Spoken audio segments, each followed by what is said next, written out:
Agora, Kim, como é que você vê hoje, né, no cenário político brasileiro, como você vê a inserção de uma terceira via, né? Como combater essa polarização que já deu para a gente ver que não vai levar o Brasil a nenhum lugar, né? Como é que é esse trabalho e vocês, né, com a fundação do Missão, com a candidatura do Renan, vocês têm essa proposta para o país, né?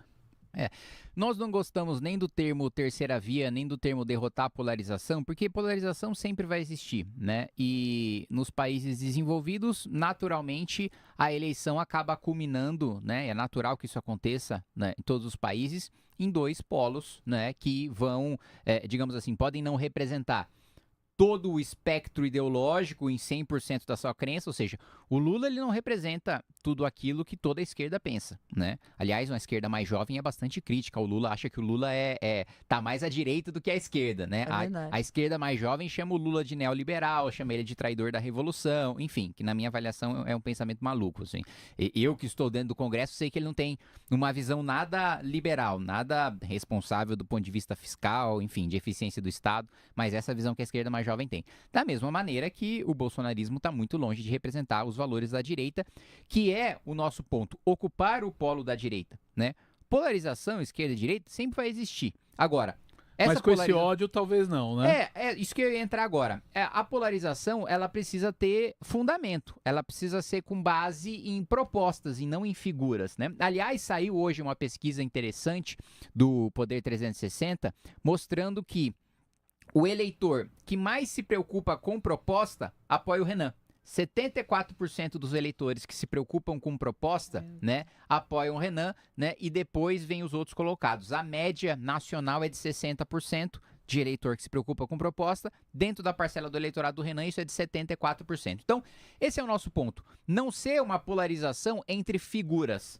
Porque a esquerda hoje, tudo que o Lula fizer e tudo que o Lula mandar, ela vai seguir. Né? Eu estou falando de maneira geral. A base do governo, os principais partidos de esquerda, eles submetem os seus projetos ao projeto do Lula. Então, quando o Lula entra em contradição, eles defendem essa contradição, em regra, né? A base do governo. Quando ele implementa uma política pública que anteriormente, por exemplo, a base, me veio uma coisa à cabeça agora, que de um discurso do Lula numa sanção do projeto antifacção. O PT tem historicamente uma posição mais garantista, uma posição mais de defender a emancipação penal, né? De defender menos pessoas sendo presas, de um sentimento anti-encarceramento e de um sentimento de pensar nos criminosos do ponto de vista social, do ponto de vista da ressocialização. O Lula sancionou a lei antifacção, que vai no sentido contrário do que o PT sempre defendeu, de garantismo. É uma lei punitivista, é uma lei dura, né? É um relatório que inicialmente, né, o governo foi contra dentro da Câmara, mas por ser ano de eleição e por eles terem entendido que, digamos assim, o posicionamento pró-criminoso, pró-ressocialização é um posicionamento muito impopular e que pode fazer com que eles percam a eleição, o Lula sancionou o projeto e ele deu o discurso a favor do fim do auxílio reclusão para faccionados. E a defesa do auxílio reclusão sempre foi feita por parte do PT e por parte das esquerdas. Mas aí o Lula muda de posição por causa da eleição e não há crítica no campo da esquerda. Porque não existe uma coerência ideológica, um compromisso com um programa. Tem um compromisso com uma figura.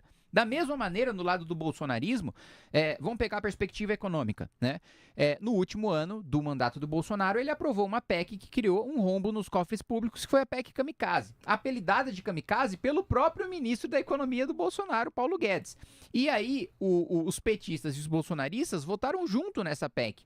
E o bolsonarismo, que deveria supostamente representar a direita, representar o fiscalismo, representar o equilíbrio fiscal, representar a responsabilidade com as contas públicas, vota a PEC Kamikaze e defende a PEC Kamikaze, porque eles não têm compromisso com o programa, eles têm compromisso com o que o Bolsonaro diz. E se o Bolsonaro ontem disse A e hoje diz B, eles fazem um malabarismo para defender o B, né? Ainda que historicamente tenha sido A mesma coisa.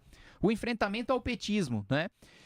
Sempre foi, né? E sempre foi esperado do bolsonarismo o enfrentamento ao PT. Mas aí, quando o Bolsonaro foi questionado sobre soltura do Lula, ele falou: se o Supremo entender que tem que soltar mesmo, né? E nomeou um ministro do Supremo que beneficiou o Lula, que foi o ministro Cássio Nunes, e nomeou um procurador-geral da República que beneficiou o Lula, que foi Augusto Aras, né? O bolsonarismo, ainda hoje bate muito na tecla da liberdade de expressão.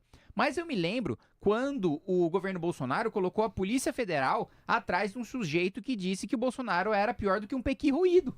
Né? Que é uma crítica política, assim, pelo amor de Deus, das mais leves, né?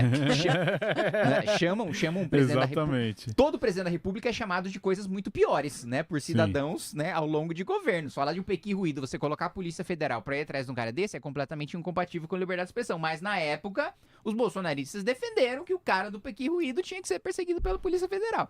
Então, o nosso ponto é o seguinte: a polarização que nós defendemos, porque sempre vai haver polarização, e é bom que haja, porque é melhor que haja polarização do que o debate seja unipolar, né? Que só tenha uma visão de mundo hegemônica, que é típica de regimes autoritários, numa democracia natural que haja polarização, mas que ela seja baseada num fundamento, numa proposta, porque eu sou cobrado pelo meu apoiador, pelo meu eleitor, quando parece haver uma contradição. Ele fala, pô, Gui, você defende tal coisa, nós defendemos tal coisa. Essa sua votação aqui parece contraditória, né? Então, quando eu mudo de ideia ao longo do tempo, eu preciso justificar e explicar por que eu mudei de ideia e aí tentar convencer o meu apoiador de que ele precisa também, e nem sempre eu consigo. Da mesma maneira como tem uma votação que parece contraditória, eu preciso explicar do porquê não é contraditória. É muito diferente do fanático petista ou bolsonarista que a todo custo vai defender o que o Lula faz ou o que o Bolsonaro faz. Deputado, conversando com alguns analistas políticos, eles falam assim, é preciso reorganizar a direita. Até analistas mais de esquerda falam, tem que reorganizar a direita. Você colocou aqui que nós queremos ocupar esse espaço da direita. Da direita ou da extrema direita? Porque há muita acusação em relação ao MBL e até você de que vocês são extremistas, extrema direita. Olha, nós não somos extremistas porque na minha avaliação, quando você coloca que uma pessoa é de extrema esquerda ou é de extrema direita, isso pressupõe que ela defende a aniquilação dos seus inimigos e que o pensamento dela seja hegemônico numa ditadura. É isso que me vem à cabeça quando se fala em extremismo. Não é o que nós defendemos. Agora, nós somos radicais. Por quê? Porque nós acreditamos que o Brasil precisa de mudanças radicais. Porque a gente acredita que nos últimos 40 anos, aliás, nós não acreditamos, é a constatação de um fato. Nos últimos 40 anos, nós ficamos legados à miséria, à mediocridade, né? Nós tivemos grandes períodos de queda e alguns períodos de crescimento medíocre. Então, assim, a minha geração, ela não consegue comprar um apartamento, ela não consegue comprar um carro. Ela, assim, do ponto de vista patrimonial, a minha geração está pior do que a geração dos meus pais. Porque o meu pai, quando era criança, ia lá, criava pintinho, vendia na feira, plantava, vendia, depois ali minha família tinha uma roça ali no Itaim Paulista e se virou dessa maneira, cresceu, conseguiu comprar uma casa, conseguiu comprar um carro. Hoje, mesmo tendo uma profissão, minha geração, mesmo tendo profissões menos penosas, por assim dizer, do que trabalhar numa roça sem esgotamento sanitário, não consegue comprar as mesmas coisas. Então, assim, e quando a gente compara com os outros países emergentes, nós ficamos muito para trás. Os outros países emergentes tiveram crescimento de 100%, 150%, o Brasil teve de 30%, de 40%, né? Nós ficamos muito para trás, e um exemplo que eu costumo dar nesse período de 40 anos, um chinês, cada 100 reais que um brasileiro ganhava, o chinês ganhava 8. 40 anos. Hoje, cada 100 reais que o brasileiro ganha, o chinês ganha 110. Saiu, olha quanto é grotesca essa proporção. Então, nós somos radicais sim, porque nós vivemos hoje numa situação de extrema miséria, de um país extremamente pobre, mais pobre do que as pessoas imaginam. Quando você vai conhecer o Brasil profundo e quando você vai entender fora de uma bolha de classe média como vive a maior parte dos brasileiros, você chega à constatação de que nós somos um país miserável. Nós somos um país em que, do ponto de vista de esgotamento sanitário, nós vivemos num período medieval ou até pré-medieval, porque Roma ainda tinha bons aquedutos, né? Então, realmente nós vivemos numa situação que exige radicalismo para ter mudanças significativas.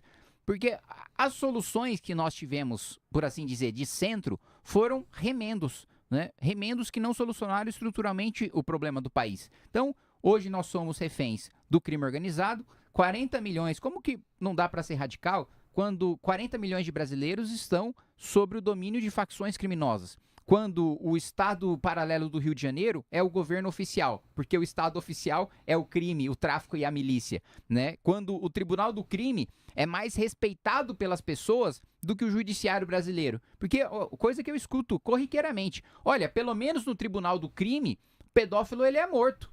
Né? No sistema brasileiro, em 10, 15 anos, ele é solto e volta a conviver em sociedade. O maníaco que foi com uma submetralhadora dentro de um cinema e matou várias pessoas, ele está solto hoje frequentando cinemas. Sim. Então, assim, nós chegamos num nível de descredibilização das instituições em que as pessoas já não levam mais o Estado brasileiro a sério.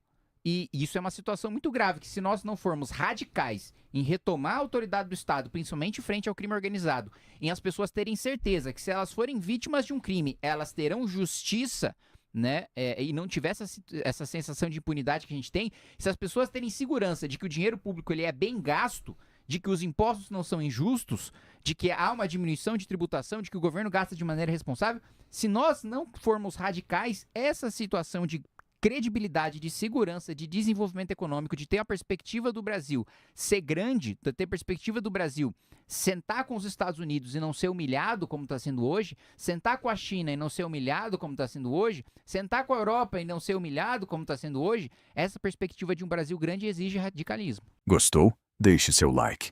Para não perder o que vem por aí, já clica no botão de se inscrever e ativa o sininho.